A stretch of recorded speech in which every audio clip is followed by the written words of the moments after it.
The aim, what it takes to be a warrior. So what are the tenets of the warrior mindset? What words can we use to describe the modern warrior? Here are just a few.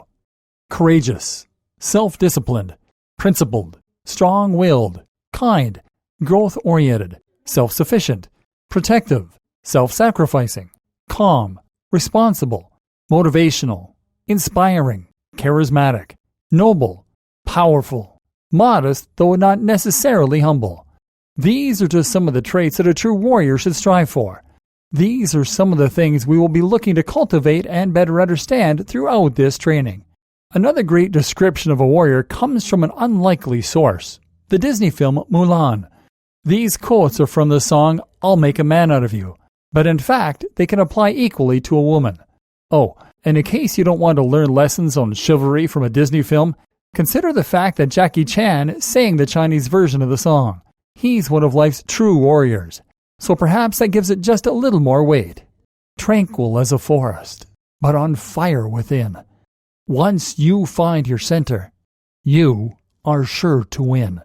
We must be swift as a coursing river, with all the force of a great typhoon, with all the strength of a raging fire, mysterious as the dark side of the moon. Still and calm on the outside then, but with great power and strength on the inside. Not driven by impulse or whim, but by a greater purpose. Never bending to the will of others, and never giving up when the going gets tough. That is the warrior spirit. Times you are not a warrior. You probably don't live on the battlefield, and you probably, hopefully, will never need to see combat, although this training will ensure that you are ready in case you ever do. But there are plenty of ways that the warrior mindset will apply in your day-to-day life as well, and plenty of opportunities to demonstrate what it takes to be a warrior. Perhaps the easiest way to consider this is to look at all those times that you weren't a warrior in your life. These are the times when your fear, your anger, or your lack of motivation and willpower got the better of you. Consider this. You wake up in the morning and realize your favorite shirt is torn. You spend the rest of the day angry with everyone, sulking and not focusing on your work. This very small inconvenience has ruined your ability to stay productive, and it has made other people feel bad. It's raining out, so you call off your plans to visit your friend down the road, who you know is looking forward to get together. You're trying to lose weight, but you're low on energy, and so you eat a large piece of cake. A friend faints at a party, and instead of staying calm and following a correct protocol to make sure they're okay, you instead get in a flap, scream at everyone, and make matters worse. Your boss needs you to complete an assignment before you go home. You resent the idea of staying later, and you're feeling tired, so you rush it and put in less than your best work. You have been telling friends for years that you're going to write a book, and that it is your dream to become a published author. You get home, and the first thing you do is crash on the couch and watch trashy TV. You see horrific acts of violence on the news, and are stirred to react by voting for extreme right-wing political movements. You respond emotionally rather than logically, and allow fear to turn into hatred. You break a glass in the kitchen, and when your partner asks who did it, you blame your friend who was around the other day.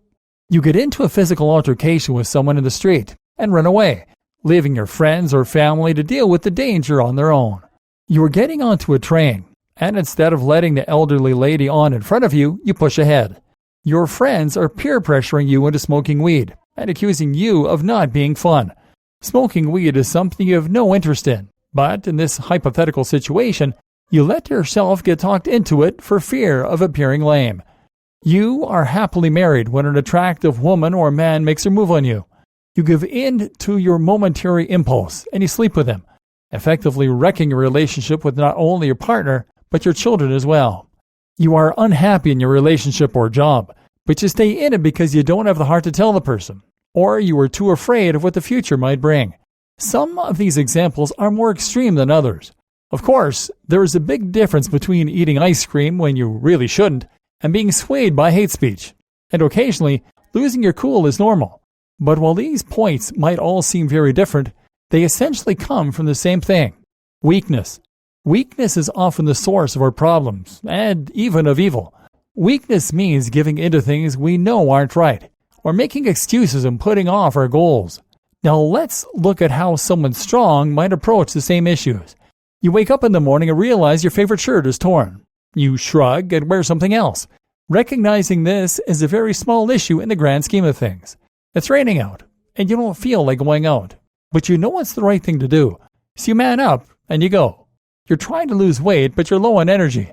You dig deep, find that fire within, and head to the gym.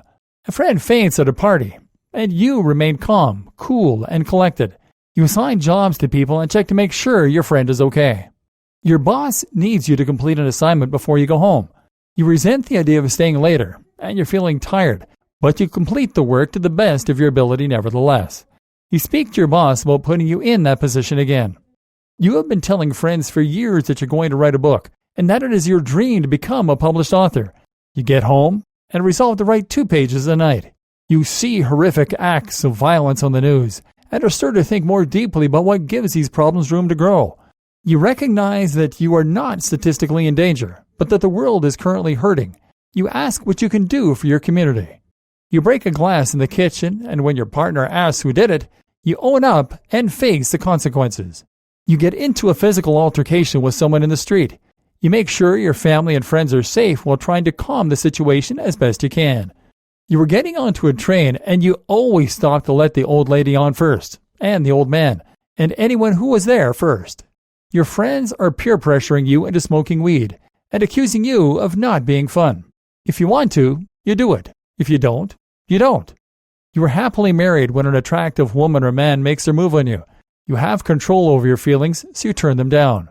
You are unhappy in your relationship or job, so you discuss that unhappiness with the other party and look for ways to improve the situation. And that might mean finding a new job or ending the relationship, but it is better than dragging it out. The warrior is mentally and physically strong, and this allows them to stick to their code of ethics and to work towards their vision for a better future, instead of doing what makes them feel good in the short term.